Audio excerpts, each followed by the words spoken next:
நகரமான கோவையில் எண்ணற்ற தொழில்கள் இருந்தாலும் பாரம்பரிய தங்க நகை தயாரிப்பு தொழிலுக்கென ஒரு தனி அடையாளம் உள்ளது. கோவை டவுன் ஹால், செட்டி வீதி, காந்தி பார்க் உள்ளிட்ட பகுதிகளில் பல ஆயிரக்கணக்கான நகை பட்டறைகள் இயங்கி வருகின்றன. தங்க நகை பட்டறைகளிலிருந்து வெளியேறும் கழிவுநீர் உக்கடத்தில் அமைக்கப்பட்டுள்ள கழிவுநீர் சுத்திகரிப்பு ஆலையில் சுத்திகரிப்பு செய்யப்பட்டு ராஜவாய்க்கால் வழியாக வெளியேற்றப்படுகிறது. இந்த கழிவுநீரில் கலந்திருக்கும் மிக சொற்பமான சேதார தங்கம்தான் 20 குடும்பங்களின் வாழ்வாதாரமாக விளங்குகிறது. கழிவுநீரில் தங்கத்தை எப்படி பிரித்தெடுப்பது என்பது குறித்து விளக்கினார் அந்த தொழிலில் ஈடுபட்டிருக்கும் லலிதா. என் பேர் லலிதாங்க. நாங்கள் இங்கே 2-3 தலைமுறையும் இங்கே வேலை செஞ்சுட்டு இருக்கிறோங்க.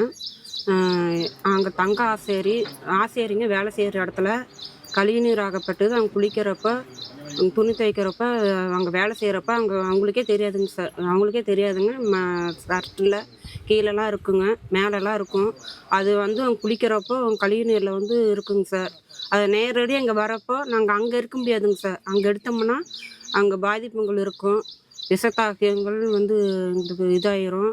உடம்பு சரியில்லாமல் போயிடறனால அங்கே எடுக்க மாட்டாங்க சார். நாங்கள் வாய்க்காலில் இருந்து இறங்கி மண் எடுத்து போட்டு சேராகப்பட்டது எடுத்து மேலே ஊற்றி அது ஒரு 2-3 மாற்றுவாங்க சார். மாற்றின பிற்பாடு மறுபடியும் கொண்டு மேலே போட்டு அந்த ஈரமாகப்பட்டதெல்லாம் கீழே இறங்கிடுங்க.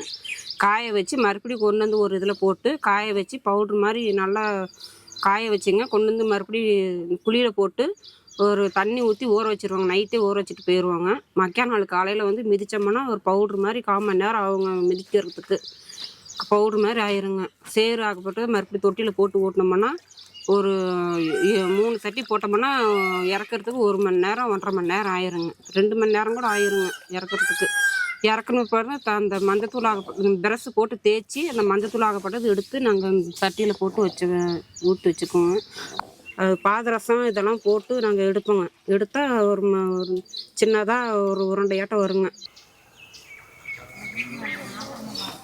செலவு செய்கிறது ஒரு 3000 ஆகுங்க சார். அந்த பாதரசம் இதெல்லாம் போட்டு வாங்கி எடுக்கிறப்போ 3000 செலவாயிரும். அது எடுத்து போய் நாங்கள் விற்று தாங்க சார் கொண்டு நாங்கள் சாப்பாட்டுக்கு பிள்ளைங்களை படிக்க வைக்கிறதுலேருந்து எல்லாம் பண்ணிட்டு இருக்கிறோங்க. தற்போது தங்கத்தை ஆபரணமாக மாற்றும்போது தங்கம் கழிவுநீருடன் கலந்து வெளியேறும் நிலை வெகுவாக குறைந்துவிட்டதாக கூறுகிறார் கோவை மாவட்ட தங்க நகை பட்டறை தொழிலாளர்கள் சங்கத்தின் தலைவரான கமலஹாசன். இந்த பாரம்பரிய நகைத்தொழில் வேலை செய்கிறவங்க சுமார் 40,000 பட்டறை இருக்குங்க. அதில் 1,20,000 பேர் வேலை செய்கிறாங்க. இந்த வேலையில் ஒரு நாளைக்கு சராசரி 100க்கும் மேற்பட்ட கிலோ நகைகள் தயார் செஞ்சு வெளி மாவட்டங்கள், வெளி மாநிலங்கள், வெளிநாடுகள் போயிட்டுருக்கு. இதில் சராசரியாக ஒரு வேஸ்டேஜ்னு சொல்லுவாங்கள்ல, அதில் 1% வேஸ்டேஜ் போயிட்டு இருந்துச்சு. அந்த 1%த்தில் பார்த்தீங்கன்னா 10 வருஷத்துக்கு முன்னால் 1% போயிட்டு இருந்துச்சு. இப்போ என்னென்னா இந்த எந்திரங்கள் உள்ளே வந்ததுக்கப்புறம், டெக்னாலஜி வளர்ந்ததுக்கப்புறம் இப்போ பார்த்தீங்கன்னா 80% ரெக்கவரி ஆகிடுது. 20% போகுது. அதுவும் பார்த்தீங்கன்னா இந்த கையில் ஒட்டிக்கிறது, சட்டை துணியில் போகிறனால இது வாஷிங்கில் போயிடுதுங்க. வாஷிங்கில் போனால் ட்ரைனேஜுக்குள்ளே போயிடுது. அது சுத்திகரிப்பு பண்ணி இப்போ எடுக்கிறதுக்குள்ள நவீனங்கள் எந்திரங்கள்லாம் வந்துருச்சு. இவ்வளவு பெரிய மாநகரில் இதுபோன்ற தொழிலை செய்யும் தொழிலாளர்களும் இருக்கின்றனர் என்பது பலரும் அறியாதது. இந்த தொழிலை செய்யும் கடைசி தலைமுறையினரும் இவர்கள்தான். இது எங்கள் அப்பா அம்மா தலைமுறையிலேருந்து இந்த வேலை செஞ்சுட்டு இருந்தாங்க. அவங்க செஞ்சுருந்தாங்க. இப்போ அவங்க பிற்பாடு நாங்கள் செஞ்சுட்ருக்கோங்க. இப்போ ஒரு 10 வருஷத்துக்கு முன்னாடி இந்த வேலை செஞ்சுருந்தோங்க. அப்போ 200 குடும்பம் இருந்தாங்க.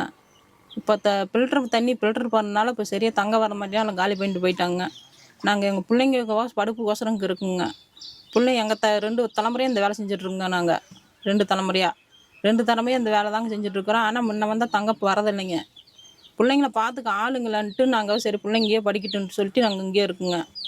கை க்ளோஸ் போட மாட்டேங்க. ஏன் கேட்குறீங்க நீங்கள்? கை க்ளோஸ் போட்டால் வேலை செய்ய முடியாதுங்க. கை க்ளோஸ் போட்டால் அந்த சேரெலாம் உள்ளே பூந்துக்குங்க. சேரு மண்ணல் எல்லாம் உள்ளே பூந்துக்குங்க. அப்போ கை ரொம்ப புண்ணாயிருங்க. சேத்து புண்ணு வந்துடும். சேத்து புண்ணு வந்தால் கைக்கெல்லாம் கதன்னு ஆயிருங்க. அதனால் நமக்கு போடுறது இல்லைங்க. அப்போலேருந்து இப்போ வரைக்குமே நாங்கள் போடுறது இல்லைங்க. அந்த இதில் ஊசி, கண்ணாடி, முள் எல்லாமே குத்துனா ஒரு மாதத்துக்கு 15 நாளைக்கு வேலைலாம் போயிருங்க. கை கால் ஆபரேஷன் பண்ணுற மாதிரி இருந்திருக்குங்க. நாங்கள் இதெல்லாம் மீண்டி தாங்க இந்த வேலை செஞ்சிட்ருக்கோம். நாங்கள் சரி வெளியே போனால் 300 கூலிக்கு அவங்க சொல்கிறதெல்லாம் நம்ம செய்யணுமே, இது நம்ம சொந்த வேலையாக போகணுன்ட்டு நாங்கள் செஞ்சுட்ருக்கோங்க. ஒருத்தர் உடம்பு சரியில்லைன்னா 10 நாளைக்கு 15 நாளைக்கு வீட்டில் தாங்க இருப்போம். உடனே போயிடுவோம். நாங்களும் அவங்களோடைய காலையில் 6-5:30 வந்துடுவோங்க. வந்தால் சாயந்தரம் மணி 7 மணி மேலே வேலை செய்வோங்க. செஞ்சுட்டு அதுக்கப்புறம் தான் வீட்டுக்கு போவோங்க. வீட்டுக்கு அப்புறமே வீட்டுக்கு போயிட்டு டெய்லியுமே ஒரு மாதத்துக்கு வேலை செஞ்சால் தாங்க அந்த 20,000 சம்பளம். எங்கள் அப்பா தலைமுறை நாங்கள் செஞ்சிட்ருக்கோம். செஞ்சு இந்த தலைமுறையோடு எங்கள் தலைமுறையோடு இந்த வேலை முடிஞ்சிடும் தாங்க நாங்கள் எதிர்பார்த்துட்ருக்குறோம். எங்கள் பிள்ளைங்க படித்து நல்ல வேலை இருந்தால் போதுங்க வேலைக்கு. எங்கள் வேலை இதோட போயிடணும்.